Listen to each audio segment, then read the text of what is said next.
be having another Prairie View Family Table Talk discussion. Today's importance or emphasis is on step one.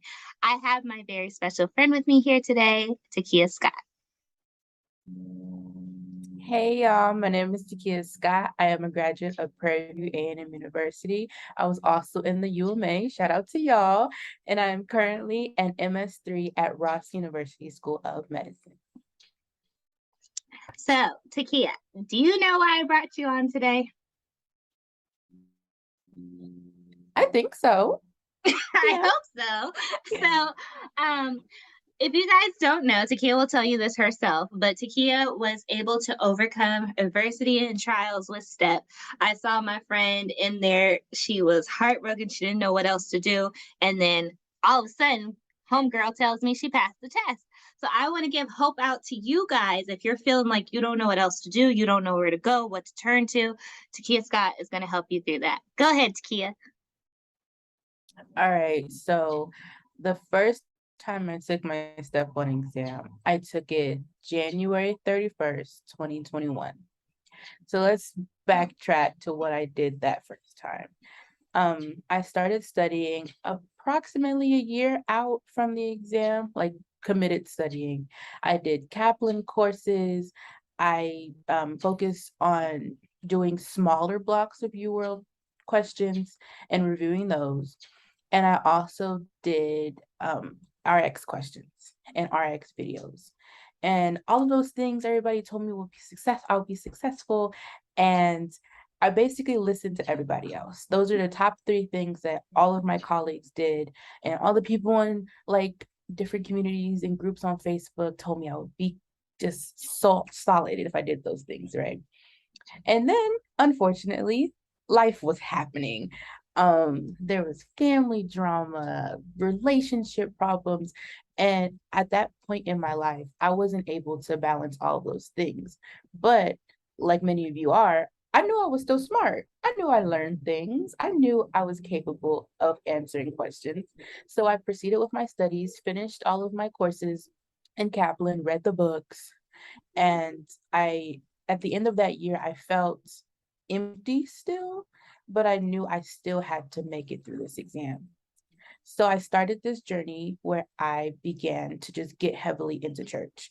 In November, I started going to Transformation Church weekly, praying my devotionals daily to just get me through to this exam because I had to still make it. So we make it to the exam. I prayed about it every day. Um, I get there and I sit there for all those 8 hours. I take it. I didn't feel bad, but I just felt relief. I took it, got my results about 2 weeks later, and unfortunately, I failed. I was crushed. I was so sad because this is my dream, and I have wanted to do this since as long as I could remember. So after I took a few weeks to regroup, I reached out to actually Miss Straker. She works in the UMA currently, and she is helpful with my study skills. So she learned what makes me tick mentally and how I need to use those positives and negatives to study for the next time I took the exam. So we came up with a study plan, and basically, from talking to her, she noticed that I am good at note taking and I need to read and make my own notes so I can fully understand a concept. So we started with reading the first 8 general principles and organ systems books.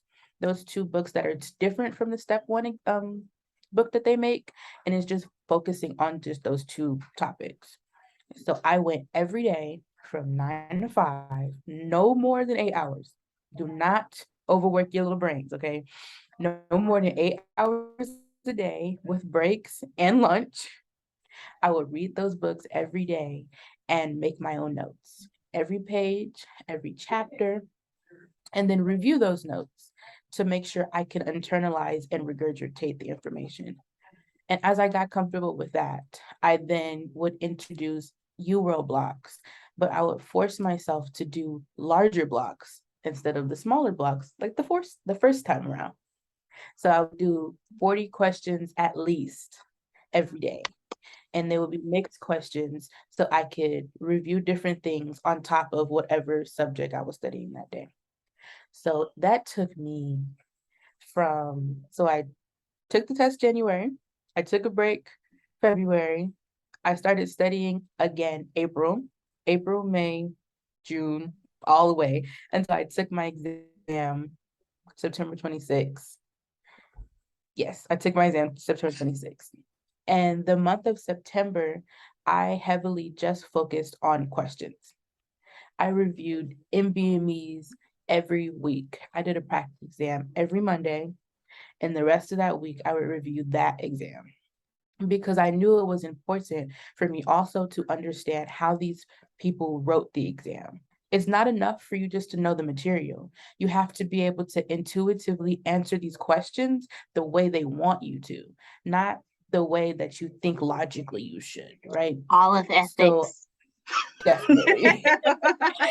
So that's what I did because I knew a whole bunch of information, but if I couldn't use it, it wasn't going to help me.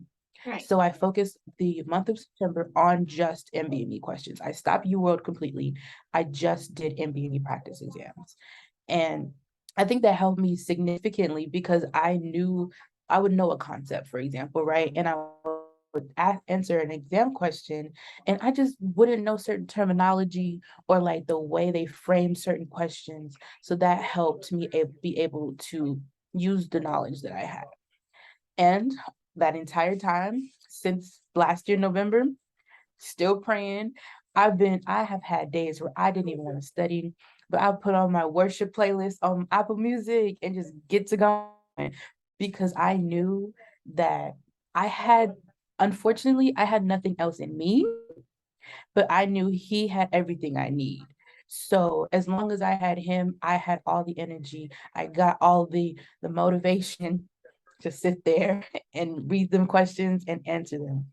So we make it to September 26th. I boohoo cried. I'm gonna lie. The morning of, I sat there and I was like, all right, cool. We're just gonna do this. Me and God were sitting there in that chair together. And 2 weeks later, that's my test. And I'm so I was happy and so I'm so happy. proud. Thank you. But yeah, that's what I did to study the first time and how I changed the second. So, what were the books you stated again? The first aid, organ systems, and general principles. Mm, yeah, because I remember going from basic sciences to studying for STEP. It was like there was a huge informational gap with me. It was like I memorized stuff and I didn't conceptualize stuff. So that's why I took some extra time to go through BRS Phys because all of that was I just knew how to I finesse those questions. But yeah, it's always good to go back to the foundations and know your yeah, information from the bottom up. And then that way, when it comes to the questions, you can break it down into which way they're going to ask it. exactly. Same thing. I Which noticed that there were certain things I would just memorize, but once I, like you said, went back to the basics and understood why certain things are happening, it opened up my eyes to why a whole bunch of things, not just that one piece. It was just like everything was just more clear. and would you say that you had a backup plan? Like, was there anything else you could have done outside of medicine?